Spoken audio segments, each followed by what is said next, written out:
Goeiedag almal. Ek groet jou weer eens in die naam van Jesus Christus ons Here met die genade en die vrede wat na jou en my gekom het in Christus Jesus deur God ons Vader. Ek is so bevoorreg om vandag weer aan jou voor te hou, wat ek weet die Heilige Gees op my hart gelê het. En ek weet dat dit nie net iets sal wees wat jy gaan aanhoor en omdat dit 'n bekende gedeelte is, dat dit miskien so iets wat makliker gaan wees om te verstaan nie. Maar dat ek die Heilige Gees vertrou, dat net soos wat hy met my gemaak het, my aandag gerig het op 'n spesifieke gedeelte in die bekende gedeelte, dat dit lewensveranderend ook vir jou sal wees. Dat ons regtig waar sal groei in Christus en dat ons aan God ons Vader al die lof en eer sal gee, soos wat ons groei en groei in Jesus en in hom alleen. Kan ek vra dat jy jou Bybel sal oopmaak en ons gaan eers lees voordat ons saam bid. Ons gaan lees uit Matteus hoofstuk 17. Nou, u moet onthou, dieselfde gedeelte is opgeteken in Markus hoofstuk 9, ook in Lukas hoofstuk 9, maar ons gaan vandag besig wees met wat Matteus opgeteken het, en miskien gaan ons so hier en daar net kyk wat het Markus en Lukas ook hieroor te sê gehad. Maar kom ons lees Matteus hoofstuk 17, en ek lees vir jou vanaf vers 14. En toe hulle by die skare kom, gaan daar 'n man op na hom en val voor hom op die knie en sê, Here, ontferm u oor my seun, want hy is maansiek en ly swaar, want dikwels val hy in die vuur en dikwels in die water. En ek het hom na u disippels gebring, en hulle kon hom nie gesond maak nie. Toe antwoord Jesus en sê, O ongelowige en verdraaide geslag, hoe lank sal ek by julle wees? Hoe lank sal ek julle verdra? Bring hom hier na my. Daarop bestraf Jesus hom, en die duiwel het van hom uitgegaan en die seun het gesond geword van daardie uur af. Toe kom die disippels na Jesus afsonderlik en sê, waarom kon ons hom nie uitdryf nie? En Jesus antwoord hulle, deur julle ongeloof. Want voorwaar ek sê vir julle, as julle geloof het soos 'n mosterdsaad, sal julle vir hierdie berg sê, gaan weg hiervandaan daarna toe, en hy sal weggaan, en niks sal vir julle onmoontlik wees nie. Maar hierdie geslag gaan nie uit, behalwe deur gebed en vas nie. Kom ons bid saam. Abba Vader, ons kom na u toe in die naam bo alle name, Jesus Christus ons Here. Ons kom in groot afhanklikheid van die lering, die leiding, die bystand, die onderrig, die versterking van die Heilige Gees. Here, ons het 'n behoefte om vandag deur hierdie einste gedeelte, waardeur u disippels aangespreek het, destyds ook vandag so aangespreek te word, vermaan te kan word, geleer te kan word, geskool te kan word, versterk te kan word, bemoedig te kan word, sodat ons waarlik as u volgelinge, soos wat ons u volg, soos wat ons agter u aanstap, soos wat ons ware identiteit in die seun meer en meer ontdek, soos wat ons u seuns en dogters is, dat ons ook soos hulle destyds werklik tot die besef sal kom wat in menigte van ons situasies gebeur, net soos in hulle destyds, en dat ons nie alle dinge wat gebeur in hierdie wêreld net kan toeskryf aan of per toeval, of dat dit miskien binne u wil geval het nie. Help ons, leer ons, lei ons vandag, sodat ons in groot opgewondenheid met hierdie afwagting en behoefte van ons, met Jesus en in hom alleen, en met die Heilige Gees en met hom alleen, en met u alleen, werklik in opgewondenheid elke sekonde verder in ons bestaan kan ingaan, tot en met die koms, sodat ons weet, ons gaan nie weer toelaat, dat ongeloof oor ons harte en ons sinne sal heers nie. Ons vra dus vir u dit, in Jesus Christus se naam. Here, u ken elkeen van ons omstandighede, u ken ons verlede, u ken ons hede, u ken ons toekoms, maar u weet wat in ons verlede dalk opgehaal gaan word binne die konteks van hierdie gedeelte. U weet dalk daar waar ons weggestap het van sekere geleenthede en gevoel het, ten minste het ons dit nou al verwerk of bewerk of deurgewerk, en nou ewe skielik grou hierdie ding weer ou koeie uit die slote. Here, daar moenie koeie in slote in elk geval wees nie. Maar ek bid dat U ons sal aanspreek en die waarheid aangehoor sal word en die waarheid ons vrygemaak sal word. U weet, Here, ek is 'n eenvoudige dienaar van U. U weet, ek probeer nie deur kennis en 'n ervaring die skrif deel nie. Ek bid dat dit vandag aangehoor sal word as die volle waarheid, sodat die waarheid in Christus elkeen van ons kan vrymaak. In Jesus naam ontvang die lof en eer, ook deur ons aanhoor en deur U vermaning en lering, in Jesus se naam. Amen. Ek wil graag jou aandag vestig op die agtergrond, die konteks van hierdie gebeure. Julle moet onthou, daar was 9 disippels aan die voet van die berg toe hierdie gebeure gebeur het, waarby Jesus en die 3 ander disippels genaamd Petrus, Johannes en Jakobus op afgekom het, en ons lees dit as ons gaan kyk na wat Markus in sy weergawe hieroor geskryf het. Ek lees gou vir jou, net ter agtergrond, Markus 9 vers 14. Nou moet julle onthou, voordat ons vers 14 lees, dat Jesus saam met Petrus, Johannes en Jakobus op die berg opgegaan het, en dat ons die sogenaamde gedeelte ken as die berg van verheerliking. Maar dit is nie die berg waar die berg verheerlik het nie. Dit was waar Jesus in sy verheerlikte vorm voor die disippels verskyn het, en toe Moses en Elia verskyn het, en daar waar die disippels die hutte wou bou, en die stem uit die wolk gesê, dit is my geliefde seun in wie ek welbehaag het, luister na hom. Nou, Jesus was saam met Petrus, Johannes en Jakobus op die berg gewees, die res, die ander 9 disippels was aan die voet van die berg, en dan sien ons Markus beskryf die volgende. Ek lees vir jou Markus 9 vers 14, net ter agtergrond. En toe hy by die disippels kom, sien hy 'n groot menigte om hulle, en skrifgeleerdes wat met hulle rede twis. En dadelik toe die hele skare hom sien, was hulle baie verbaas, en het na hom gehardloop en hom gegroet. Daarop vra hy die skrifgeleerdes, waarom rede twis julle met hulle? En een uit die skare antwoord en sê, Meester, ek het my seun wat 'n stomme gees het, na u gebring. Let wel, die pa se gedagte was om sy seun na Jesus te bring, en hy sien die disippels, hy neem sekerlik aan, Jesus is saam met sy disippels, en hy bring sy seun, en min het hy geweet dat Jesus saam met Johannes, Petrus en Jakobus op die berg beweeg het. En nou sien ons in Markus se verhaal dat hy verduidelik wat gebeur, en dan eindig vers 18 van Markus 9 so. En ek het die disippels gevra om hom uit te dryf, en hulle kon nie. Let wel, vers 19 van Markus 9, toe antwoord hy hom. Is interessant, Matteus en Lukas beskrywe toe antwoord Jesus, of soos wat ons lees in vers 17 van Matteus 17, toe antwoord Jesus en sê. Nou, interessant dat Markus die klem plaas op die pa, en dat Jesus ook die pa antwoord met dieselfde antwoord wat hy vir die skare antwoord, en dieselfde antwoord wat hy vir die disippels gee. Daar's 'n rede daarvoor. Maar voordat ons by die rede kom ons sê net gou vir mekaar, wat was hier aan die gebeur? Vriende, julle moet vir geen oomblik vergeet dat ons hier te maak het met Matteus hoofstuk 17, Markus hoofstuk 9, Lukas hoofstuk 9. Dis nie in die begin hoofstukke nie.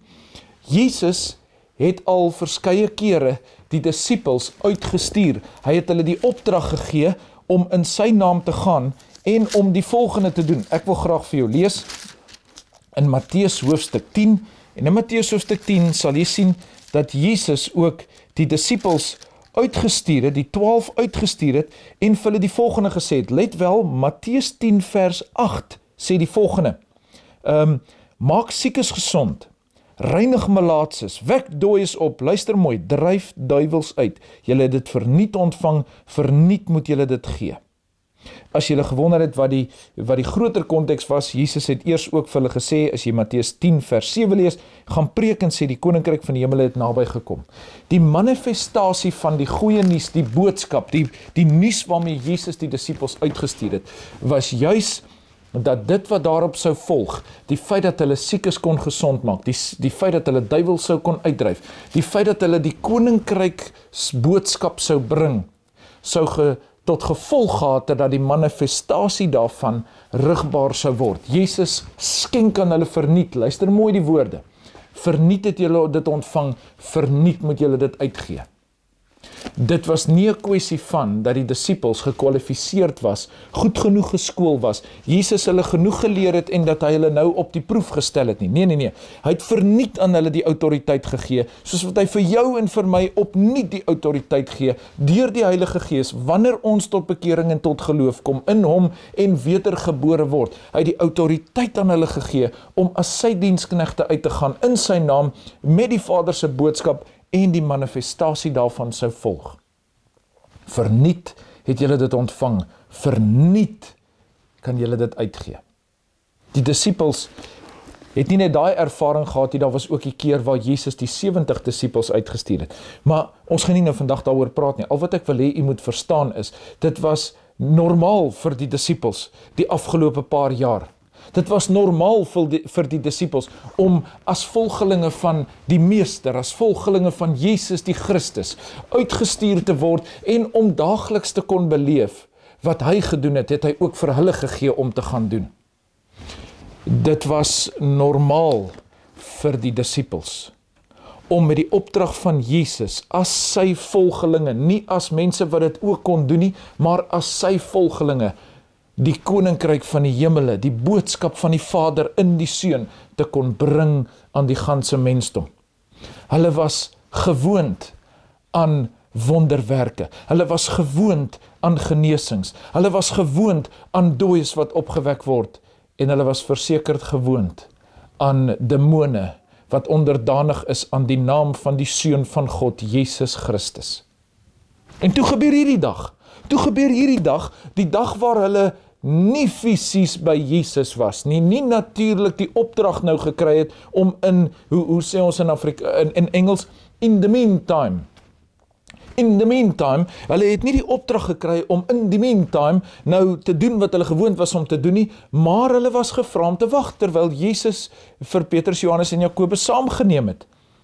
En in daai oomblik word hulle geloof, net soos jou en my geloof, onverwags, kan ek het maar sê, getoets. En 'n pa bring sy seun. Natuurlik is daar 'n skare mense saam, daar is altyd mense rondom waar Jesus se volgelinge is, en die pa bring die seun. En in die hoop dat hy vir Jesus gaan kry hy ten minste sy disippels. En ten minste sou die pa geweet het, maar hulle is sy volgelinge. En daar was al baie gerugte gewees aangaande sy volgelinge en wat sy volgelinge in sy naam doen.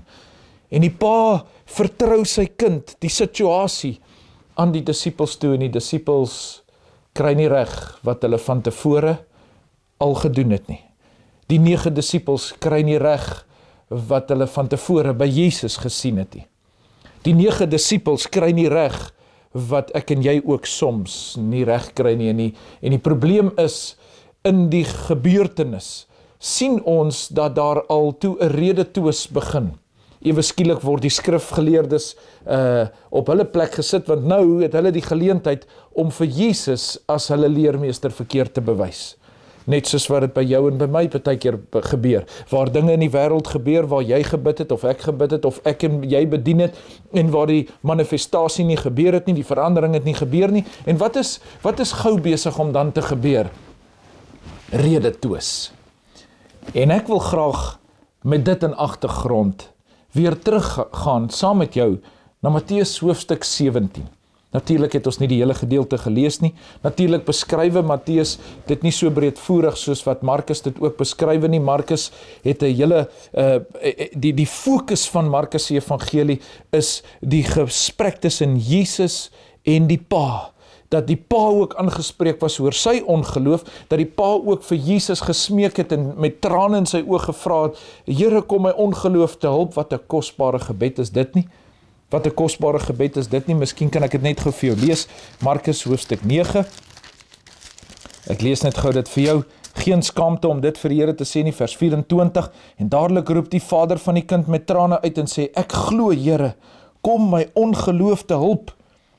Maar ek wil nie vandag jou aandag net op die pa en die verhouding wat hy met Jesus gehad het bespreek nie. Ek wil jou verhouding met die Here bespreek vanuit die oogpunt van as 'n disipel. as 'n volgeling, as 'n kind van God, as 'n volgeling van Jesus. En ek wil hê jy moet gou mooi saam met my kyk na hierdie woorde van Jesus. Matteus 17 vers 17. Toe antwoord Jesus en sê: O ongelowige, hou mooi vas, en verdraaide geslag. Markus sê, Jesus het twee dinge gesê. Jesus spreek nie net die situasie aan nie, hy spreek die pa aan, hy spreek die disippels aan, hy spreek die skrifgeleerdes aan, hy spreek die skare aan, en hy draai na hulle toe en hy sê twee dinge: ongelowige en verdraaide geslag. Die woordjie ongelowig het ek en jy nie nodig om te bespreek nie. Dit is, jy's of gelowig of jy's ongelowig. Die woordjie verdraaid beteken letterlik dat daar weggedraai was van die waarheid. Hulle het die waarheid verdraai. Die woord verdraai word baie keer ook gebruik as leuen. Met ander woorde, die waarheid was verdraai. Iets was verdraai, die situasie was verdraai. Hoe word 'n situasie verdraai? Kom ek sê vir u, hoe word situasies verdraai? Wat sê hierdie gedeelte vir jou en vir my? Daar gebeur partykeer dinge waar ek en jy ons geloof in Christus uitleef, uitgiet, en waar die manifestasie nie voor ons oog gebeur nie. Die dinge gebeur nie wat ons voor gehoop het nie. Die dinge gebeur nie waarvoor ons gebid het nie. Die dinge gebeur nie wat ons in glo nie. En stadig maar seker, wanneer die berge nie skuif nie, wanneer die probleme nie verander nie, wanneer die sieke nie gesond word nie, of wanneer die dooie nie opwek nie, of wanneer die demoon nie uitgedryf word nie, ensovoorts, wanneer die situasie nie verander nie, wanneer jy nie 'n antwoord op jou gebed kry nie, is mense geneig om ongelowig te word en die waarheid te verdraai, sodat ons ten minste oor hierdie situasie, deur hierdie situasie kan kom. En feitelik elke keer word die blame op God geplaas. Ja, jy het my reg gehoor, feitelik elke keer word die blame op God geplaas. Ek kan nie vir jou sê hoeveel keer ek al gehoor het hoe mense in sekere situasies vir my sê, maar dit moet die Here se wil wees wat hier gebeur het. Dis hoekom daar nie 'n antwoord op ons gebede was nie. Of die feit dat daar 'n siektetoestand is en daar nie genesing gekom het nie, dan is mense gou vir my te sê, maar dan moet dit die Here se wil wees. Jy het gedoen wat jy gedink het is reg, of die mense het gedink, of ons het gedink ons doen wat is reg, ons het gebid, ons het hande opgelê, ons het gebedsgroepe gehad wat ingetree het, niks het verander nie, so dan moet dit mos nou die Here se wil wees. En voor mense hulle self kon kry, bevind hulle in die skoene van die disippels. Althans, die 9 disippels aan die voet van die berg. Jy sien, toe die skare en die skrifgeleerdes met hulle uit die skrifte begin rede toos oor hoekom hulle nie dit nou kon doen wat hulle gesê het, en die gerugte wat al gebeur het, anders sou die pa nie sy seun na hulle toe gebring het nie, dat hulle dit al voorheen gedoen het, en waar is Jesus nou? Waar is Jesus? Waar is hy en Petrus en Johannes en Jakobus? Hoekom kan julle nie doen wat hy dan doen nie? As hy dan al voorheen vir julle gesê het nie. En so begin ongeloof inkruip, en die disippels hou nie aan, of het dalk opgehou. Ons weet nie, ons het nie al die detail in die 3 evangelies wat vir ons probeer beskryf, hoe lank hulle gebid het, of hoe lank hulle die demoon aangespreek het, of hoe lank hulle met die pa gerede toos het, en die situasie begin verander het. Wat ons wel weet is, die skare het meer geword, die skrifgeleerdes het hulle houe begin inkry, die pa was teleurgesteld, en in daai oomblik, prys die Here daarvoor, kom Jesus af van die berg, en hy sien hierdie gebeure wat besig is om te gebeur. Jesus spreek almal aan. Markus sê, die pa aangespreek, Lukas en Matteus sê, hy het vir almal gesê, o ongelowige en verdraaide geslag, hoe lank sal ek by julle wees? Hoe lank sal ek julle verdra? Bring hom hier vir my. Hou daai woorde in gedagte. Jesus sê, 'n ongelowige en 'n verdraaide geslag. Ongelowig, met ander woorde, nie meer glo nie, so 'n geslag, en Jesus sê, 'n verdraaide geslag, 'n geslag wat nie meer by die waarheid bly nie. Hou dit in gedagte. Ek lees vir jou vers 18.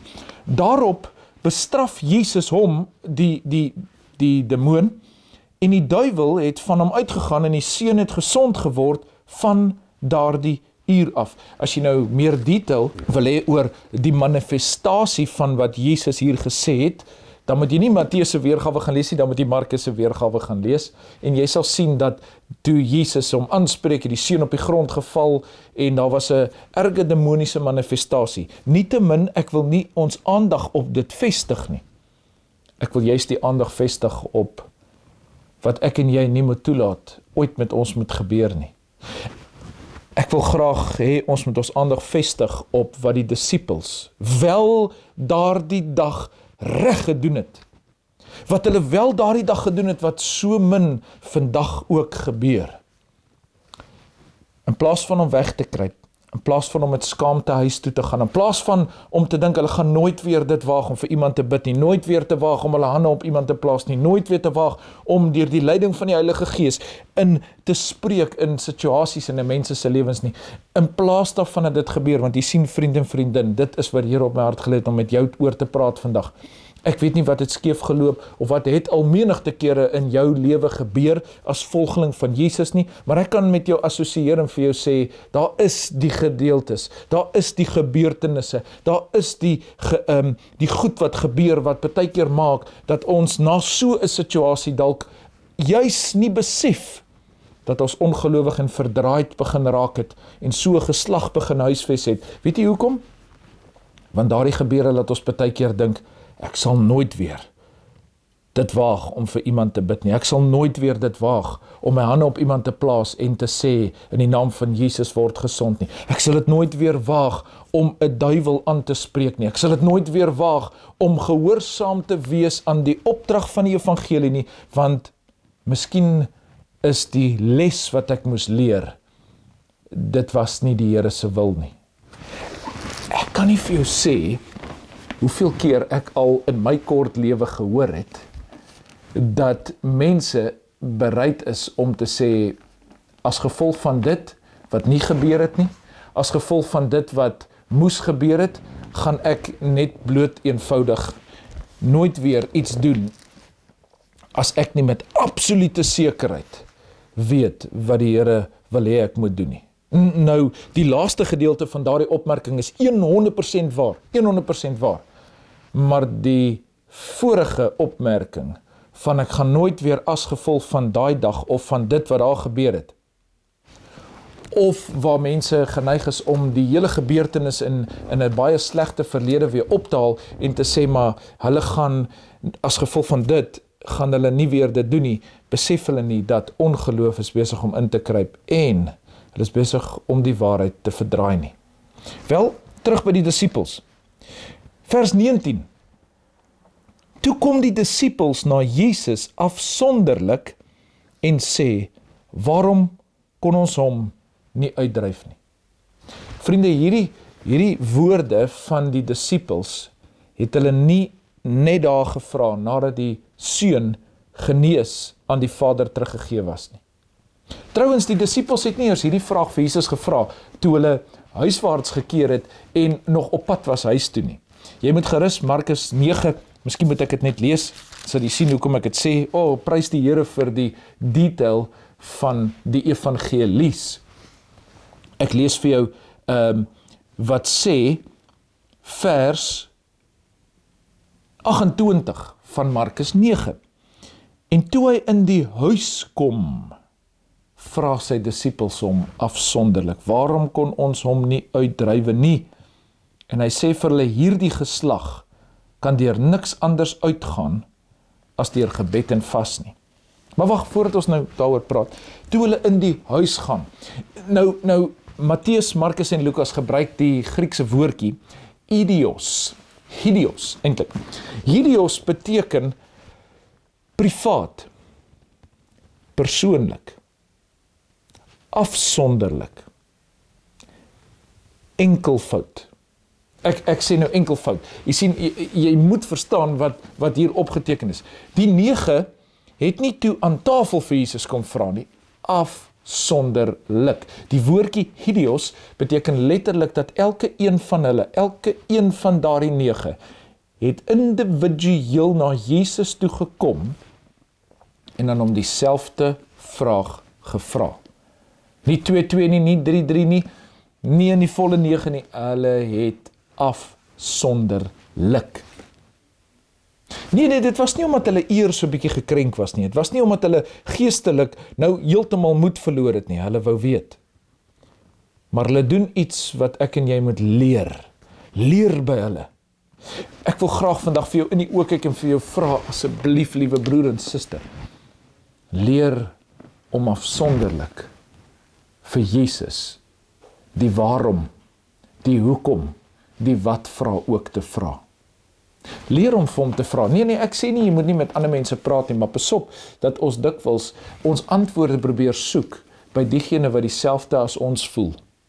Of diegene wat weet, dat as jy nie nou 'n antwoord kry nie, dan mag jy dalk slegter afwees, en ons formuleer so maklik. Weet u hoeveel doktrines en teologieë, tradisies en antwoorde was al gebore uit oomblikke waar mense gesê het, ons het nie eintlik die antwoord nie, behalwe dit moet dan God se wil wees. Jy weet, dinge loop skeef en mense is gou om te sê, maar ons het gebid en niks het gebeur nie, so die antwoord moet dan seker wees, dit was die Here se wil.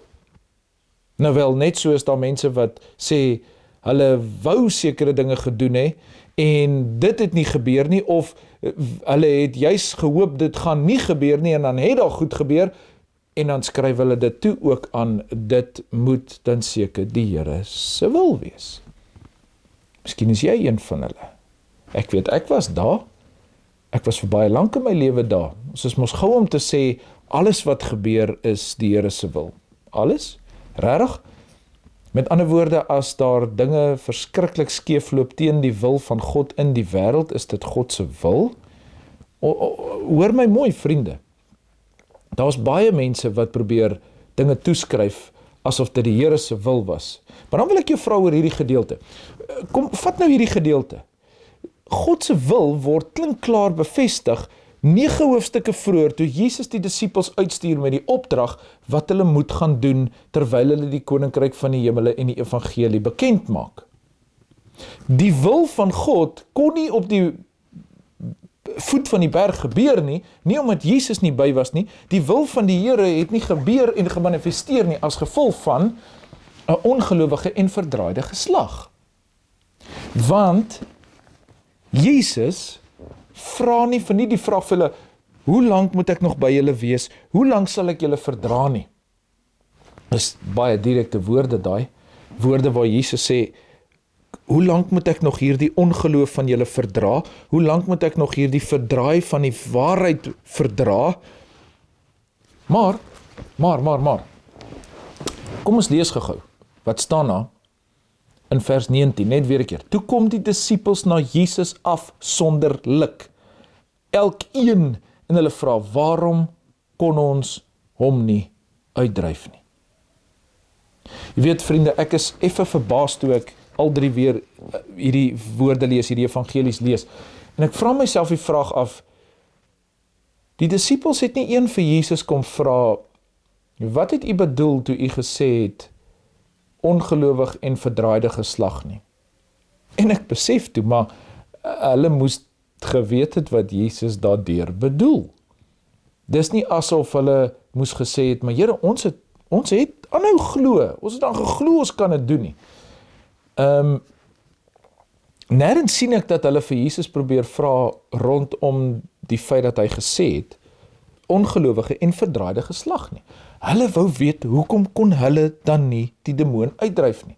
Hulle het dit vroeër reg gekry, hulle het daagliks saam met Jesus gewandel, hy sou sekerlik geweet het, dat hulle gelowig sou bly, en die regte woorde sou spreek, en hulle in sy naam sou spreek, en nie vir die verkeerde rede sou wou doen nie graag sou wou roem daarin nie. Hoekom kon hulle dit nie reg kry nie? Luister Jesus se antwoord, vers 20. Ek dink,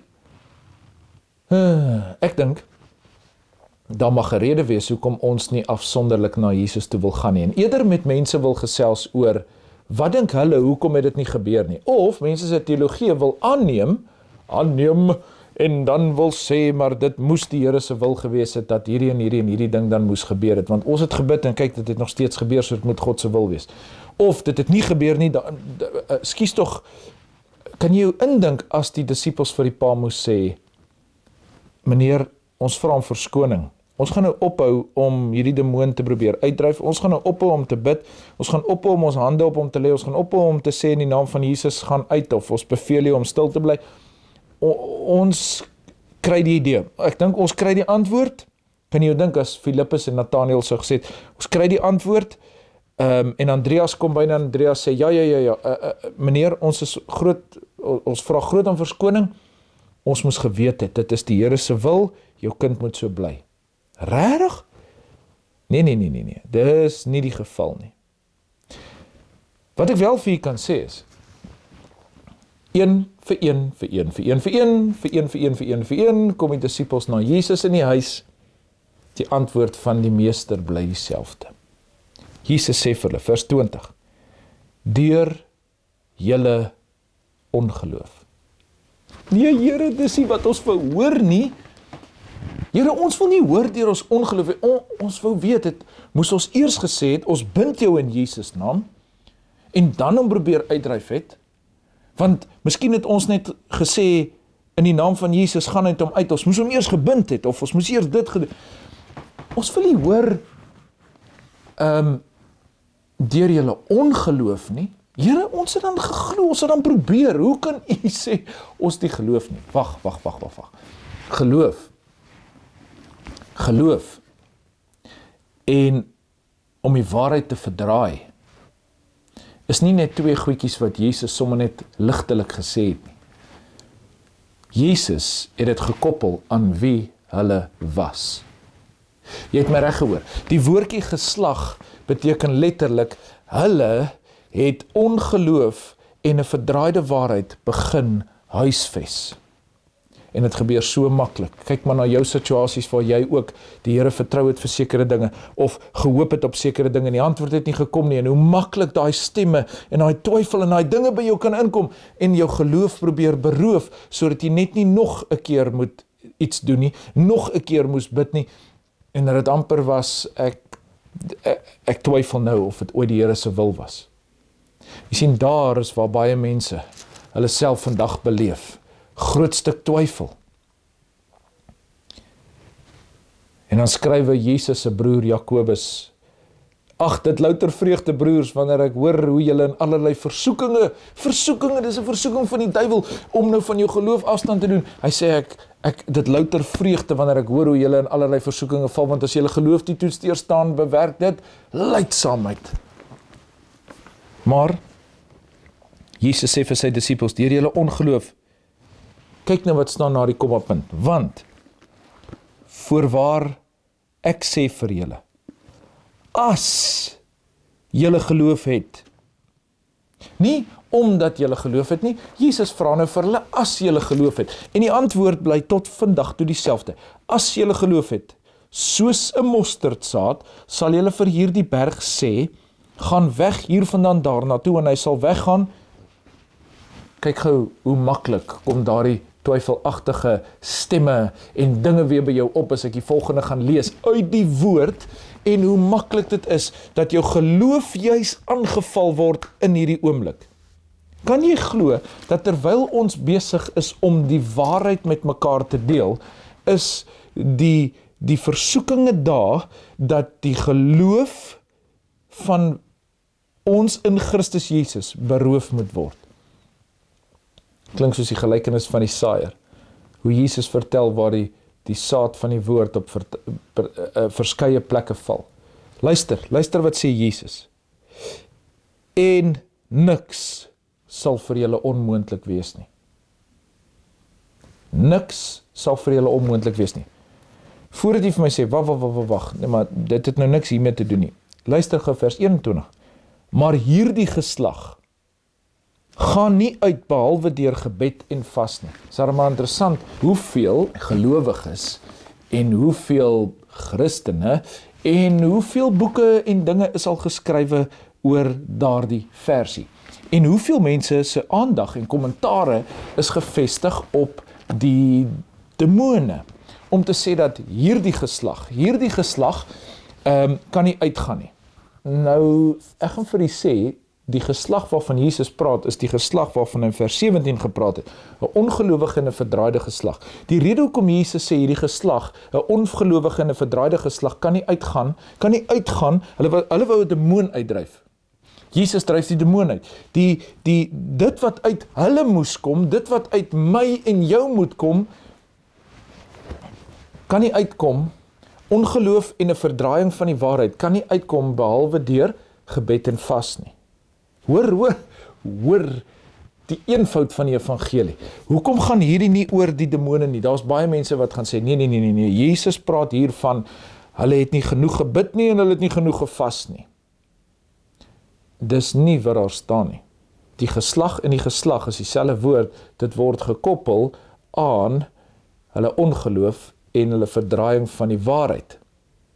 Luister vriende, die feit dat 'n disipel van Jesus kan begin om in sekere situasies waar ons wil optree soos die meester in die naam van Jesus met die waarheid, waar ons van ons geloof beroof kan word en waar ons die waarheid kan begin verdraai, is nie net met die disipels en met die 9 wat dit kon gebeur nie. Dit kan met jou en my ook gebeur. En hier is die waarskuwing van Jesus. Prys die Here, ons leer by die disipels, hulle het afsonderlik na Jesus gegaan. Ek wil graag vir jou 'n punt ophaal hierso.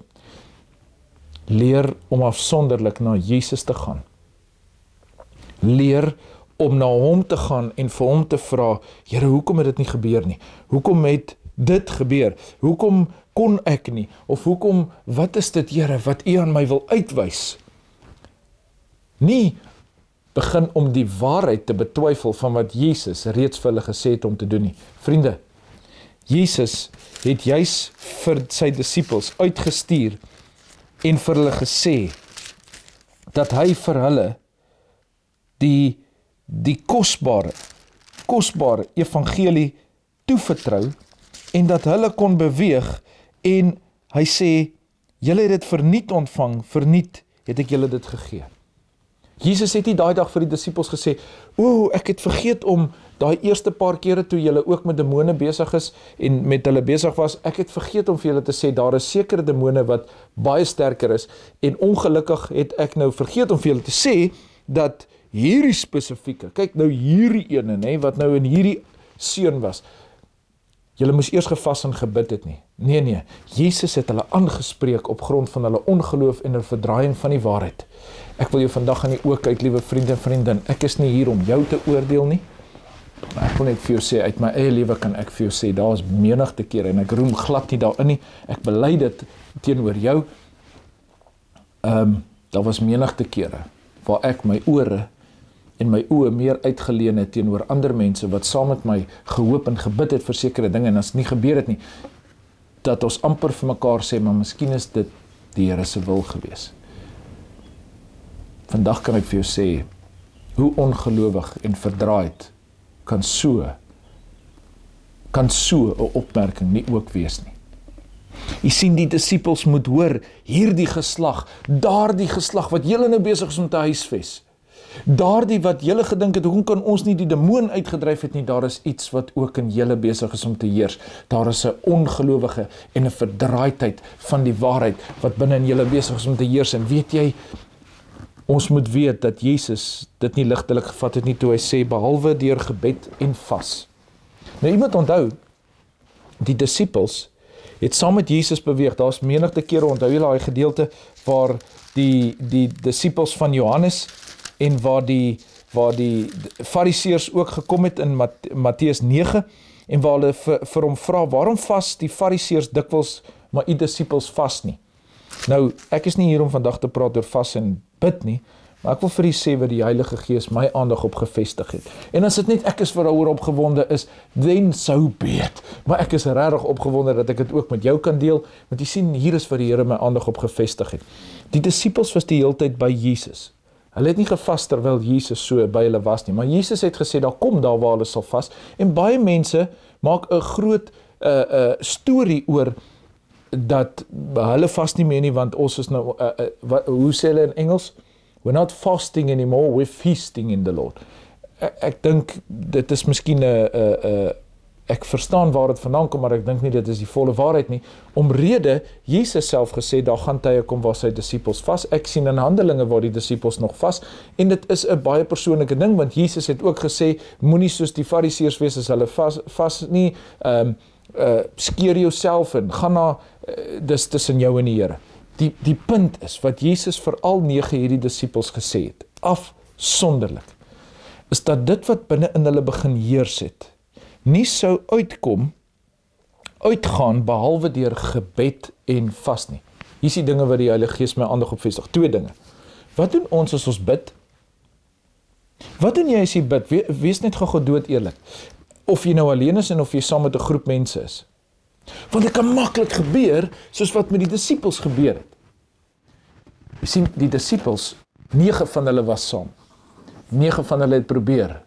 As 'n eenheid, as 'n span, as 'n liggaam het hulle probeer om daardie demoon uit te dryf. En Jesus sê vir hulle, hierdie geslag gaan nie uit behalwe deur gebed en vas nie. Afsonderlik vir elkeen. Dit gebeur so dikwels waar mense in gebedsgroepe en plekke is waar hulle bid, maar daai gebeure is nie dieselfde as hulle alleen is nie. Nou hoor mooi wat ek daardeur probeer sê. Daar's baie keer mense wat bid, maar dis asof daar 'n versterking in hulle geloof is, omdat hulle saam met iemand anders kan bid. En dis reg, dit moet so wees, want waar 2 of meer in sy naam saam is en saam is nie môre saak, daar is Jesus ook. Maar wat uit hulle uit moes gekom het, is die feit dat hulle geloof en dit wat hulle ingeglo het, nie moes begin afgewater word, omdat hulle gesien het, maar Andreas begin ook wonder, en Thomas begin ook, wow, jy weet, ongelowige Thomas, hy het al lankal begin sê, miskien is dit nie die Here se wil dat hierdie man moet genees, of hierdie seun genees word. Nee, ek gebruik dit net as voorbeeld. Wanneer ons bid, moet ons nooit vergeet dat ons met die Here praat nie. Wat 'n voorreg dat ons in gesprek met hom is, en dan nie in gesprek is, en rede toes met die skrifgeleerdes, is dit geoorloof om dit te doen nie. Dan is ons nie in gesprek met ander mense wat dalk die skrif beter leer ken, en vir ons probeer verduidelik dat ons eerder van nou af moet leer uit die ervaring, en dan nou nie volgende keer wanneer iemand siek is, of volgende keer wanneer daar demone is, of volgende keer wanneer daar 'n wonderwerk moet gebeur, of volgende keer wanneer daar 'n klinkklare antwoord moet kom, en dan volgende keer wanneer iets nie moet gebeur nie, dan moet ons maar eerder net terugsit, want laat Gods waters oor Gods akkers vloei. Ons is nie seker of is dit dan God se wil nie. En weet jy, al doen jy dit en dit gebeur nie, dan moet jy net vrede vind, dis God se wil. Of vind vrede, dis nou maar seker net nie God se wil gewees nie. Wat een is dit nou? Vriende, ek wil afsluit deur vir jou te sê, Jesus sê dat daai geslag, die fokus van die disippels is op, hoekom kon ons nie die demoon uitdryf nie? Jesus se fokus is op die disippels, dat dit wat binne in hulle is, dit moet uitkom. En dit wat binne in die disippels van Jesus was ongeloof en 'n verdraaidheid. Die woord verdraai is ook 'n koppeling aan, jy het die waarheid en maar jy begin dit anders inkleer. Jy begin wonder, doen ek iets verkeerd? Sê ek iets verkeerd? Bid ek iets verkeerd? Moes ek eers dit gedoen? Moet ek eers salf en dan bid? Of moet ek eers bid en dan salf? Of moet ek eers hande oplê en dan bid? Of moet ek eers bid en dan hande oplê? Al daardie dinge.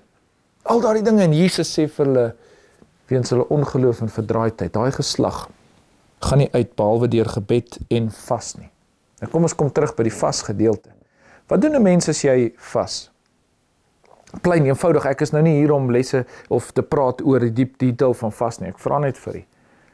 Ontneem jy jouself, luister mooi, ontneem jy jouself nie van eet en drink nie? Wanneer 'n mens vas, wanneer 'n mens bid, is ons met Jesus afsonderlik besig. Wanneer ons vas en bid, is ons afsonderlik met hom besig. Dis nie per toeval dat die disippels afsonderlik vir Jesus kom vra het en in die afsondering hy vir hulle hierdie antwoord gegee het nie. Hierdie was nie 'n lering op 'n berg vir massas en duisende mense nie. Dit was 'n lering aan die disippels afsonderlik, sodat ek en jy, wanneer die Heilige Gees vir Matteus en Markus en Lukas gelei het om hierdie woorde neer te skryf, sodat ek en jy as disippels van Jesus daaruit kan leer, dat ons ook afsonderlik na hom kan gaan en kan besef dat wanneer die Gees van God ons waarsku oor ongeloof wat wil inkruip of oor verdraaidheid wat wil inkruip, dat ons sal ontneem van wat ons wil inneem geestelik. En ek vergeestelik dit nou nie, ek probeer net sê wat ons ontneem om vir ons voeding te gee of om ons dors te les, daai antwoord wat ons wil hê. Hoe gebeur dit nou net nie? Vriende, ek wil jou vra, wat leer jy uit hierdie gedeelte? As daar een ding is wat vir my so kosbaar uitstaan, ja, daar's baie, maar is die feit dat die disippels die vrymoedigheid het om na Jesus te gaan, afsonderlik.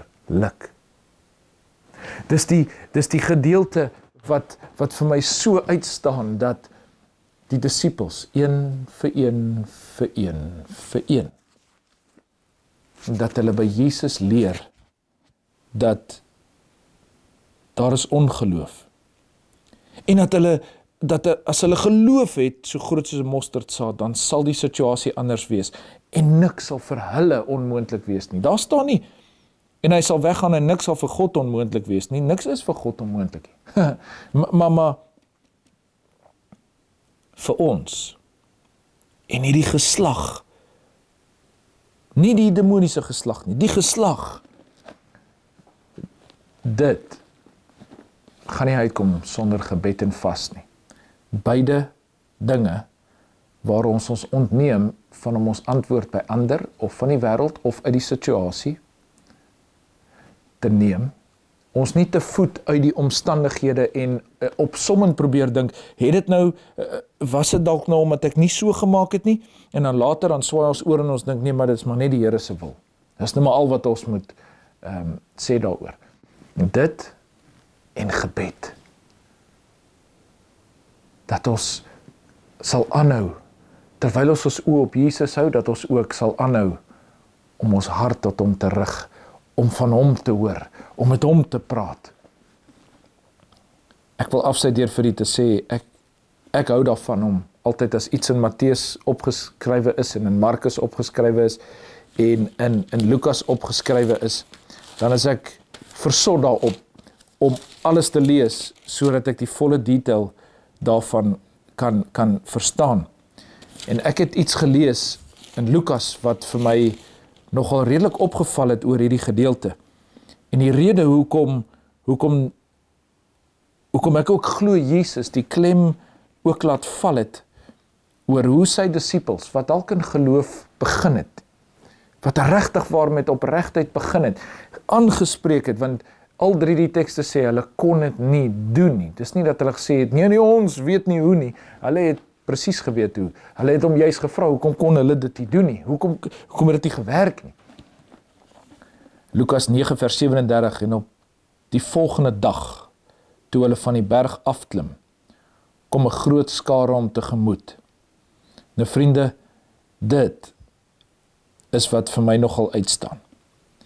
Daar het nie 'n paar minute verbygegaan nie. Daar het dalk al 'n dag verbygegaan. Ja, hulle het die volgende dag afgekom van die berg af. Maar ek dink as ons sien die aansienlike skare wat gekom het, as ons sien dat die skrifgeleerdes al bymekaar gekom het, dat dit wat besig was om in te kruip in die disippels, groter was as net die oomblik met die seun. Ek wil jou in die oë kyk, liewe vriende en vriendin, op grond van die woord, wil ek graag vir jou vra, moenie hierdie waarheid verdraai nie. Moenie die waarheid as gevolg van wat dalk in jou verlede gebeur het, of as gevolg van wat jy nou mee besig is, of wat dalk ooit in die toekoms mag voorlê nie. Moenie die woord van God, moenie Jesus se opdrag aan jou verdraai nie.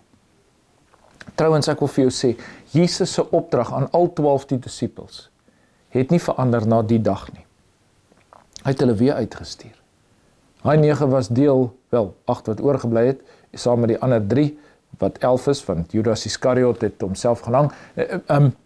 Julle sal weet, Jesus se opdrag aan hulle het nie verander omdat hulle gefaal het daardie dag nie. Sy opdrag aan hulle dieselfde gebly. Net soos wat jou en my opdrag om in hom te leef dieselfde bly. Dit was nie afhangend van die situasie nie, dit was nie afhangend selfs van daai situasie nie. Ek wil vir jou lees, Markus 16, kan ek vir jou lees, en ek weet party Bybels het hierdie gedeelte nie, maar ek hoop jou net daarom 'n voetnoot aan, want dan is dit daarom in jou Bybel. Markus 16, ek lees vir jou vers 15 tot 20. En hy het vir hulle gesê, gaan die hele wêreld in en verkondig die evangelie aan die ganse mensdom. Hy wat glo en hom laat doop, sal gered word. Maar hy wat nie glo nie, sal veroordeel word. En vir die wat geglo het, sal hierdie tekens volg. In my naam sal hulle duiwels uitdryf.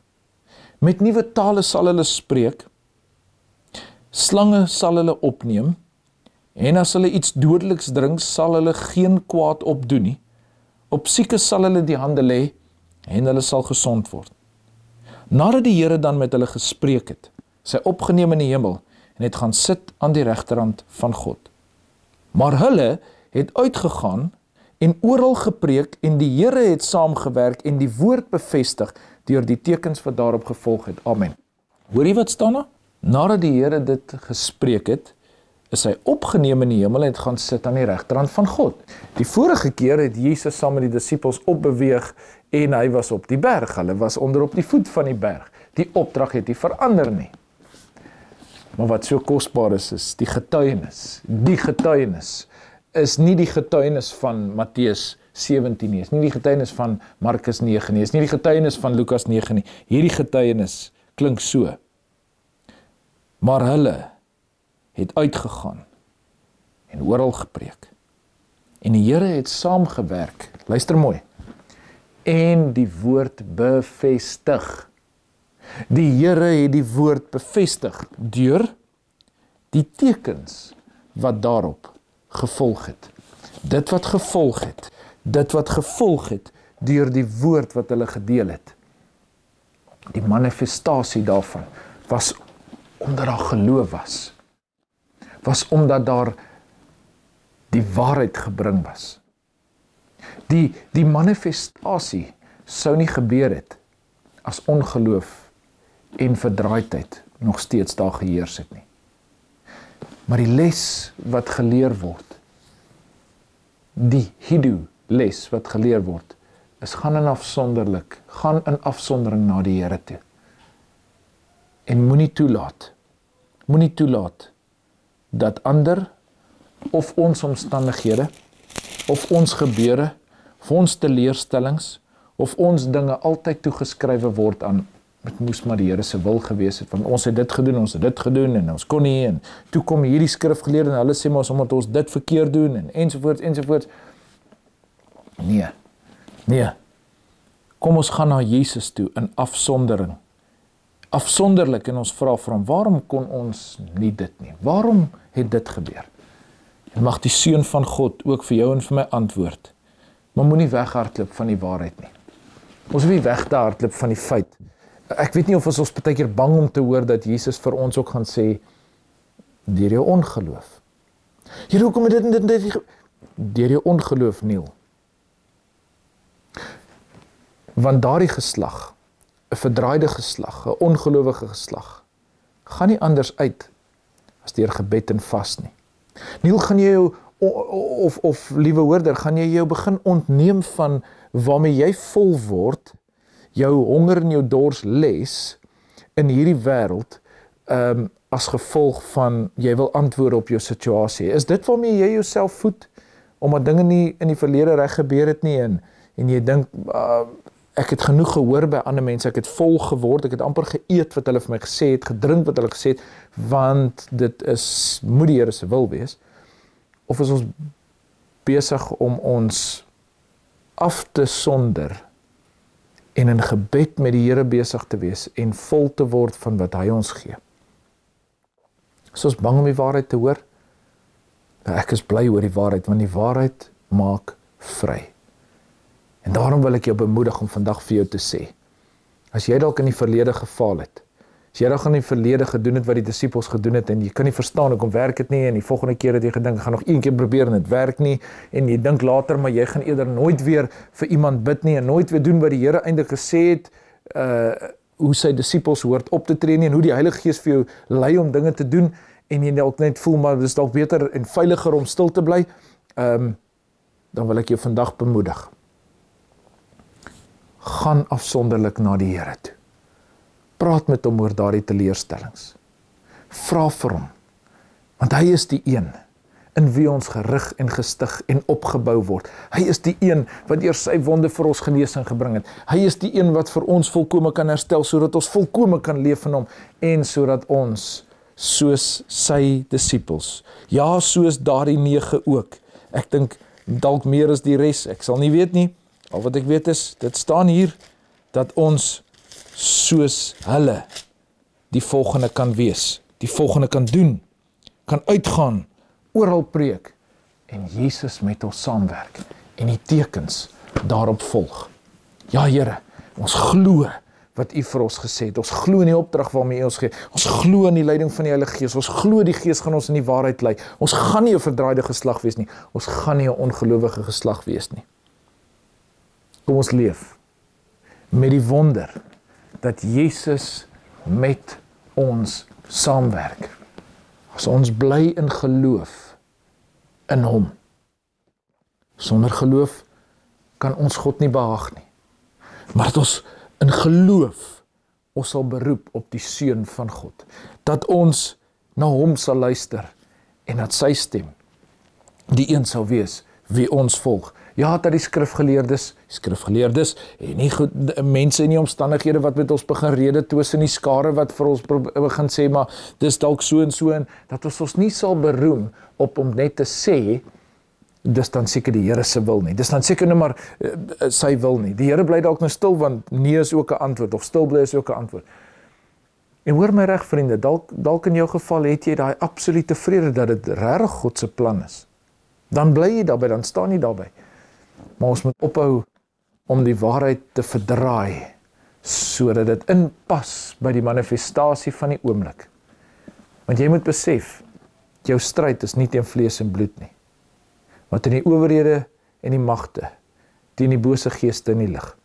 Ek en jy moet verstaan, dat ons net die skanse wat die vyand opbou, soos Paulus in 2 Korintiërs 10 geskryf het, vers 5, ons breek dit af, en die planne wat opgerig word teen die wil van God, deur elke gedagte gevange neem, aan die gehoorsaamheid van Christus. Ja, mag ek jou weer eens net vra, gaan afsonderlik na Jesus. Vra vir Jesus, en moenie ongeloof en die waarheid wat verdraai word, enigstens verder huisves nie. Kom, laat ons na hom gaan, en kom ons hou ons oë op Jesus. Kom laat ons nie ons volmaak van dit wat die wêreld ook sê, die rede mag wees, omdat sekere dinge nie gebeur of gebeur het nie. Maar dat ons, en hoor my as ek dit in respek sê, sal vas in die sin van ons ontneem onsself om gevoed te word en ons dors te les om 'n antwoord te kry op die dinge wat gebeur, maar dat ons eerder by die Meester, by Jesus, by die Here, by hom as Messias Christus sal hoor wat die waarheid is. Amen. Here Jesus, dankie dat ons uit hierdie eenvoudige gedeelte ook kan leer en besef dat ons net soos die disippels al gevoel het, dat baie mense nog vasgevang is in daai gevoel vir jare, en dat hulle dalk ook soos die disippels nie weet hoekom het hulle die regte ding gedoen op die regte tyd, op die regte plek, en dinge het net nie so uitgedraai nie. Maar Here, ongelukkig is dit so dat ons baie keer ophou om met U daaroor te praat. Ophou om met U in afsondering die saak uit te maak, en dat ons begin luister na die wêreld of opinies of selfs die situasie. Ons bely, Here, dit is nie U wil nie. Ons bely dat ons so dikwels dinge toeskryf wat aan U gekoppel word of saamstem met die wêreld asof dit net alles U wil is en dat dit nie is nie. Vergewe ons daarvoor, Here, want help ons dat ons soos die disippels, wanneer dinge anders is as wat ons weet die wil van God is, dat ons in afsonderlikheid na U toe kan kom. Dankie vir die vrymoedigheid om na die troon van genade te kan gaan. Dankie vir die voorreg om ook te kan genesing ontvang vir die wat dit nodig het, Here, waar hulle dalk vir so lank hulle self wou beantwoord of ander hulle wou beantwoord en dat ons moet erken, Here, dat die waarheid was besig om verdraai te word. Dankie vir die voorreg om te weet, ons is 'n gelowige geslag wat staan op die waarheid en dit in niemand anders nie as in Jesus Christus en in Hom alleen nie. In U naam loof ons U, dat ons weet, ongeloof hoort nie in ons lewens nie. Maar geloof in die Seun wat met ons saamwerk, wanneer sy woord van waarheid gedeel word, en U dit deur die tekens en die kragte bevestig. Ons glo wat U sê, Jesus, en ons eer U daarvoor. Mag ons lewens U verheerlik, in U naam, in Jesus naam. Amen.